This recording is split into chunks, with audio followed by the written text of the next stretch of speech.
तो आपको बता दें कि बुलेटिन की शुरुआत में आधी आबादी यानी महिला सशक्तिकरण की जो बड़ी खबर है उससे शुरुआत करते हैं।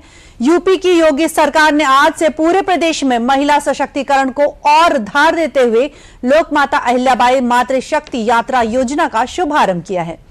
योजना के तहत 60 वर्ष या उससे अधिक उम्र की जो महिलाएं हैं उनको रोडवेज बसों में मुफ्त यात्रा की जो सुविधा है वो देने का फैसला किया है। और इस मौके पर सीएम योगी ने 60 साल से ऊपर की महिलाओं को सांकेतिक बस टिकट और साथ में रक्षाबंधन के त्योहार को देखते हुए उन्हें एक साड़ी और मिठाई का पैकेट भी दिया है। संतोष, यहाँ बड़ी वाली देखने वाली बात है कि उन्होंने रक्षाबंधन के पर्व को देखते हुए एक साड़ी और एक जो मिठाई का पैकेट है वो भी दिया है।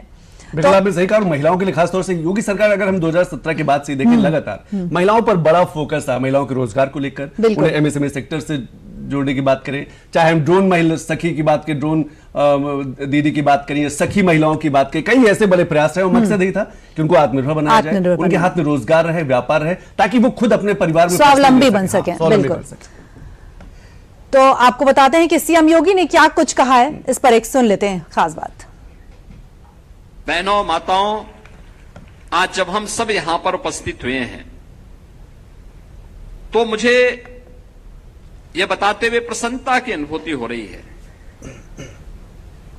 कि हमारी सरकार डबल इंजन की सरकार है, जो प्रधानमंत्री मोदी जी के मार्गदर्शन में, उनके नेतृत्व में काम कर रही है।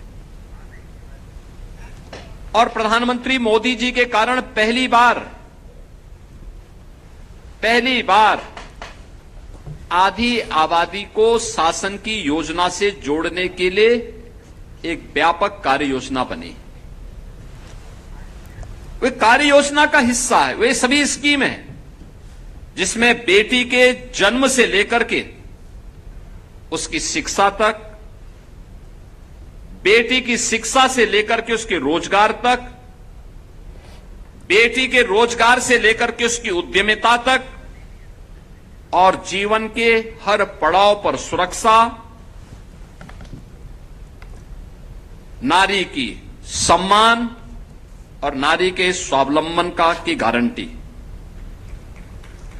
यानी हमारी हर योजना, सरकार का हर निर्णय, सरकार का हर बजट इन्हीं उद्देश्यों की पूर्ति करने के लिए समर्पित है। 2017 के पहले एक दौर था, उस समय ये हर बेटी, हर बहन और हर माता की जबान पर एक नारा गूंजता था कि देख सपाई बिटिया घबराई। यानी जिन गुंडों को देख करके बिटिया घबरा जाती थी, यह नारा उस दौर के, उस गवर्नेंस के मॉडल का नाम है जिसमें बेटी की सुरक्षा पे संकट था, जहां पे उनका कोई सम्मान नहीं रह गया था। और स्वावलंबन की बात ही कहां, जब सुरक्षा नहीं, सम्मान नहीं, तो स्वावलंबन कहां से? न कोई इंटीग्रेटेड हेल्पलाइन थी, न कोई कमांड सेंटर था, न सीसीटीवी का नेटवर्क था, न महिला बीट सिस्टम था, न महिला हेल्प डेस्क। पेंशन और छात्रवृत्ति बिचौलिए तय करते थे और पुष्टाहार पर माफिया का कंट्रोल था। उत्सव से पहले उपद्रव हो जाते थे और कर्फ्यू जब लगता था तो सबसे ज्यादा परेशानी होती थी माताओं बहनों को।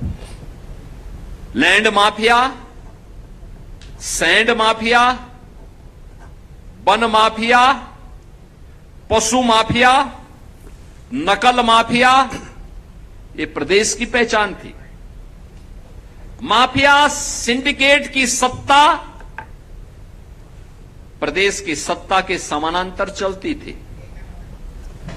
निधि, सबसे बड़ी बात 2017 के बाद जिस तरीके से महिलाओं की सुरक्षा को लेकर बड़ा फोकस किया गया, हम पिंक बूथ देखते हैं, 1090 हेल्पलाइन नंबर देखते हैं, दूसरे हेल्पलाइन नंबर देखते हैं कि किसी तरीके से जो महिलाएं, खासतौर से बेटियां जो हैं, वो घर से बाहर निकले, स्कूलों तक पहुंचे और स्कूलों के बाद वो स्वावलंबी बने। और शायद इसीलिए कई बड़े जब फैसले लिए गए तो उसमें नाइट कल्चर यानी कि रात में भी काम करने के लिए महिलाओं को आजादी दी गई। खाली ये तय किया गया कि जो भी कंपनी है, जो भी कॉल सेंटर है, जो भी फैक्ट्री है, वो सुरक्षा की जिम्मेदारी महिलाओं के लिए और महिलाएं जो है रात में निकलकर बाहर काम करें। तो देश की आधी आबादी को लेकर योगी सरकार, खासतौर से उत्तर प्रदेश की आधी आबादी को लेकर बड़ा फोकस और बड़ी स्कीम, बड़ी योजना है ताकि महिलाएं जो है वो सशक्त हो सके। इसके साथ ही जी, और रक्षाबंधन को लेकर जिस तरह से उन्होंने एक सौगात दी कि साड़ी और मिठाई का पैकेट भी उन्होंने दिया, और साथ ही जो 60 साल से वर्ष से जो अधिक महिलाएं हैं उनको फ्री बस सेवा भी उन्होंने दी है। तो ये बड़ी बात है। और इसी